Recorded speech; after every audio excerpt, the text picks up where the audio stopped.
Всем привет! Қалайсыңдар? Менің YouTube каналыма қош келдіңдер. Жаңадан қосылысында тіркеліп кетіңдер. Бүгін 22 желтоқсан. Бүгінгі біздің YouTube каналымыздың тақырыбы влог, менің жұмысқа орналасуым және де менің жұмыс орным қандай және қалай орналасқан, соның бәрін айтатын боламын. Бірінші компьютерімнің алдын көрсетейін. Компьютерім алды осындай. Мына жақта принтер. На компьютерім. Мынау бізде карта салатын, ЭЦП қоюға арналған кнопочка деймін, бір нәрсе. Мынау менің телефоным, очки, степлер, машинамның кілті и кабинеттің кілті. Осыны неге қолданады деп жүретін, бұл систем кабинеттің осындай кілттерге, кішкентай кілттерге арналған екен. И су, очкидің коробкасы, мынау менде наряд. Мына жақта парақтар, чиновниктен просто осылай қырып қойсам. Ручка, и мына жерде дела, бұны отправить ету керек на рабочий телефон. Мына жерде менің сумкам, мынау күнделікті былай шыққанға, мына жерде очкиларымды, соларымды, зарядкам салып келетін пакетик. И стакан, адында чешкем. И мына жерде менде кодекстерім бар. Мына жақта блокнот, кітап, тағы переводчик нәрсе кітаптар. Осыларды бос уақытында оқимын. И мына жерде сағыз обязательно, бұрын сағыз жинамашым, қазір сағыз жинаймыз. И вуаля! Наңарандар шына парақтардың бәрін. Мен жұмысқа келгеннен бұндай парақты көрген жоқ. Бүгін менің судьям жиналысқа кеткеннен кейін барлығы маған қалды. Бүгінгі менің образым осындай. Какой рубашка, футболка черный и черные брюки. И знаете, бүгін маған мынадай парақтар берді ғой. Жылдың соңы болғаннан кейін осындай парақтарды біз реттеп өткізеді екенбіз. Мен судья Али Акбарованың документтер қалған архивке өтпеген документтерін өткізетін боламын. Ертең емес, бүгін пятница, значит, бұның бәрін понедельник күні жасаймыз. Жанымдегі көршімнен, секретардан сұрадым, мынаны қалай жасайды, чё это деп сұрайдым. Сен бұны жинап архивке өткізесің деді. Сонымен бұны понедельник күні жасайтын болдық. Кіреберісте менде мынадай шкаф. Шкафты ішіне ашқым келіп тұрған жоқ, потому что ішінде бүйтіп жатыр бар ғой. Бүйтіп жатыр деген кезде артық заттар. Мынау менің курткам, мен шарфым ілініп тұр. Мына жерде артық заттардың бәрі менікі емес. Бұның бәрін шығарып тастау керек. И ана жерде осылай. Бір нәрсе делалар ма? Сондайлар. Мынау менде отправкалар. 10 күннен кейін вступление в закон күнін белгілеймін. И вот так. Кабинеттен кіре берген кезде менің кабинетім, мына жақта гүл, мына жерде тоже гүл, ана жерде тоже гүл. Бұл гүлдердің барлығы судьянікі. Менің судьям гүлдерді жақсы көреді. Вот осылай екі адамдық стол и менің стол. Вот, мына жақта перделерін, мына пердені ашқам жаңа. Осылай жабық тұрған. Ал мынау судьямның кабинеті. Судьямның кабинеті осылай гүлге толы бар. Біз пешкамен өмір сүріп жүрміз, потому что күн суық болып кетті. Таразда бұндай суық болмаған еді. Суықтықты былай қатты суықты көрмегеннен кейін осылай пешка алып, пешкамен отырмыз. Уже күн жылып келе жатыр, соған орай уже пешканы өшетін шығармыз. Но қазір емес, потому что мен уже жаурап жүрмін. Жауырған кезде сразу қосып қоям, рахат, кайфпен жұмыс жасайсың. А то жаурасаң, дым істеген келмейді. Жұмыс жасайын деп жатырмын. Бір расписканы тіркеу керек и отправка жасау керек. Сол жасап жатқан кезде сіздерге менің жұмысым туралы қысқаша айтып кетейін. Мен медиация бойынша жұмыс жасаймын, яғни медиация бойынша істейтін судьяның хатшысы боламын. Бізде жұмыс келіп түскен талап-арыздарды ответчик пен эссаны бір-біріне келістіру, яғни сотқа дейін келістіру да. Если сотқа дейін келіссе, онда все, определение ұйғарымды шығарамыз. Ал егер келіспесе, уже ары қарай сот жүреді. Соған орай біз адамдарға звондаймыз, что осыған келісесіз бе, келіспейсіз бе, келісетін болсаңыз қалай, қанша төлей аласыз. Көбінесе бізде қарыз өндіру туралы түседі. Қарыз өндірген кезде қанша ай төлей аласыз, қанша төлей аласыз айына деген сұрақпен ответчиктен сұраймыз. И если соған келіссе, все уже соглашение жасап, оларға жіберіп, ары қарай өздері жұмыс жасай береді, бір-бірлеріне төлеп. И вот, біздің жұмыс осындай.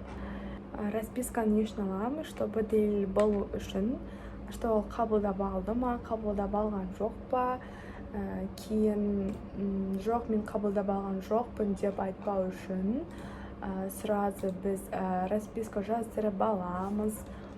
И оны базаға тіркейміз. Кейін ешқандай проблема болмау үшін. Вот так.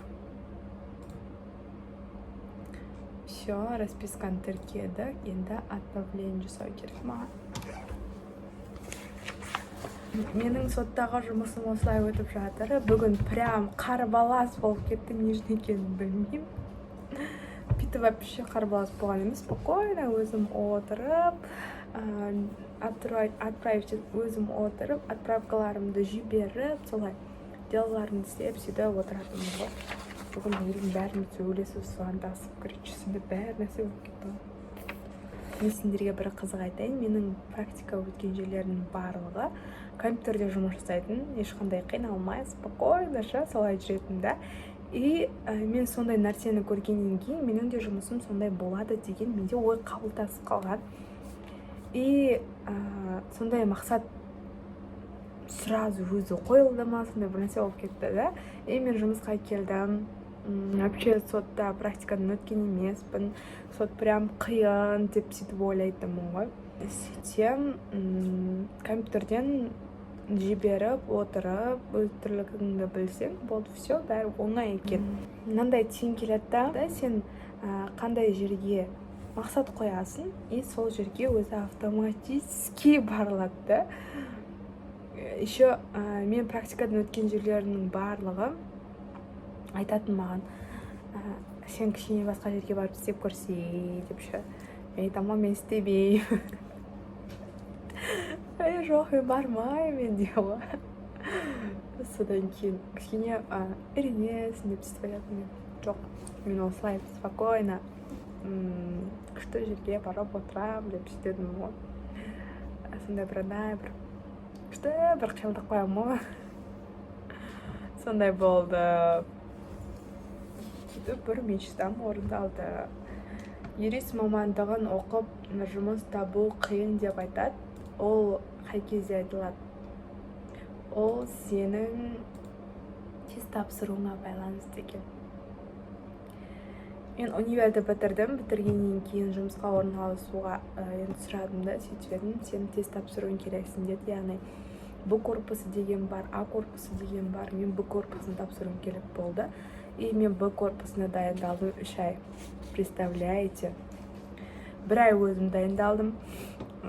1 ай дайындалып бардым. Барған кезде, тестке дайындалған кезде, сен универде оқыған нәрсеңді тапсырмайсың. Сен басқа кодексті қайдан оқисың. И сосын бар тапсырасың да. Сөйтіп мен 3 ай дайындалып, 3 тапсырдым, 3-шісінде өттім, 1-шісінде 4 балл жетпей қалды, 2-шісінде 1 балл жетпей қалды. Сөйтіп ұзақ жүріп қалдым. Сол себепті жұмыс көбісі табылмайды, қиналып кеттік, мынау деп айтады. Вот, юристтің қиыншылығы сол тесттен өте алмай қалу, или тілден бір қиналып қалу, сондай бір нәрсе болады. Ал әйтпесе жұмыс деген былай. Юристке түсетін алдында маған юрист жұмыс таппайсың деп сөйтіп айтатын маған, түсінді ма? Если адам қаласа, жұмыс тапады, если қалмаса, вообще ол таппайды.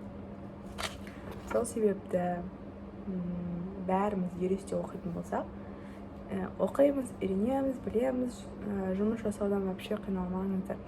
Тегін жұмыс жасаймын деген вообще қиналмаңыз, зато сіз өзіңізді сынайсыз и сол жерден біліп, спокойно жүріп қайта аласыздар. Мен жұмысқа келген кезде менің айлығым маңызды болған жоқ, менде главное жұмысқа тұрсам деген ниет болды. И сол бойынша жұмысқа тұрдым, и мен қуаныштымын. Уже бірінші айлығымды алдым. Ты вся такая, я при делах, быстро, красиво дела порешал. Рядом с мужчиной, когда одна. Прогуляемся, в общем, покатаемся ночью. Вау, мне так нравится очень, как...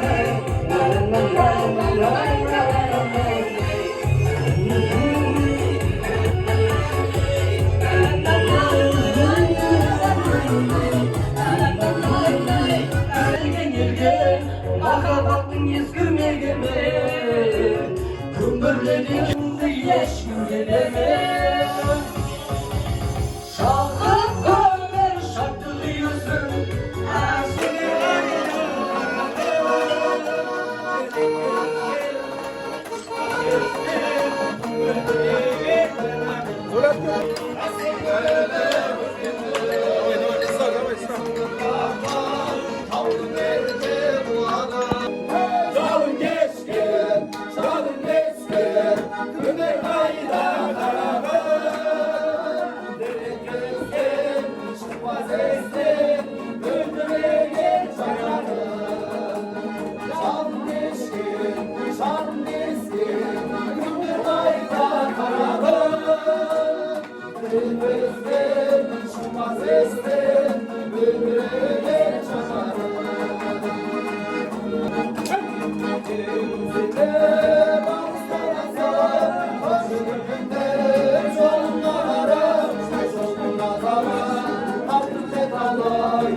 Для именинницы Гаухар поздравляем вас с днем рождения, с днем ангела.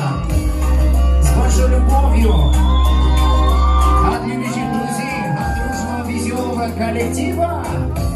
Гаухар, с днем рождения!